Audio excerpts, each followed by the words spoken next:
ರಾಜಧಾನಿ ಬೆಂಗಳೂರು. ನಮ್ಮ ಭಾಷೆ ಕನ್ನಡ. ಕರ್ನಾಟಕ ರಾಜ್ಯಕ್ಕೆ ಮೊದಲು ಮೈಸೂರು ರಾಜ್ಯ ಎಂಬ ಹೆಸರಿತ್ತು. ಆದರೆ 1973 ನವೆಂಬರ್ 1ರಂದು ಕನ್ನಡಿಗರೆಲ್ಲರೂ ಆಶ್ಚರ್ಯದಂತೆ ಮೈಸೂರು ರಾಜ್ಯವು ಕರ್ನಾಟಕ ರಾಜ್ಯ ಎಂದು ಹೆಸರು ಪಡೆಯಿತು. ಸ್ವಾತಂತ್ರ್ಯದ ನಂತರ ಅನೇಕ ಕನ್ನಡ ಭಾಷೆ ಮಾತನಾಡುವವರು ಬೇರೆ ಬೇರೆ ಪ್ರದೇಶಗಳಲ್ಲಿ ಹಂಚಿ ಹೋಗಿದ್ದಾರೆ. ಆದರೆ ನಾವೆಲ್ಲರೂ ಒಂದೇ ಪ್ರದೇಶಕ್ಕೆ ಸೇರಬೇಕೆಂಬ ಇಚ್ಛೆ ಕನ್ನಡಿಗರದಾಗಿತ್ತು. ನಮ್ಮ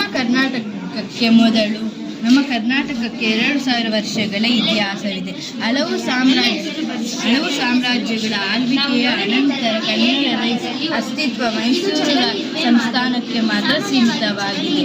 ಆ ಸಂದರ್ಭದಲ್ಲಿ ಕೆಲವು ಮಹನೀಯರು ಹೋರಾಟ ನಡೆಸಿದರು. ಇಂತಹವರಲ್ಲಿ ಪ್ರಹ ದೇಶಪಾಂಡೆ, ದೊಡ್ಡ ಶ್ರೀನಿವಾಸ, ಆಲೂರು ವೆಂಕಟರಾಯರು, ಡಿಪ್ಯೂಟಿ ಚೆನ್ನಬಸವಪ್ಪ ಮುಂತಾದ ಅಗ್ರಗಣ್ಯರು.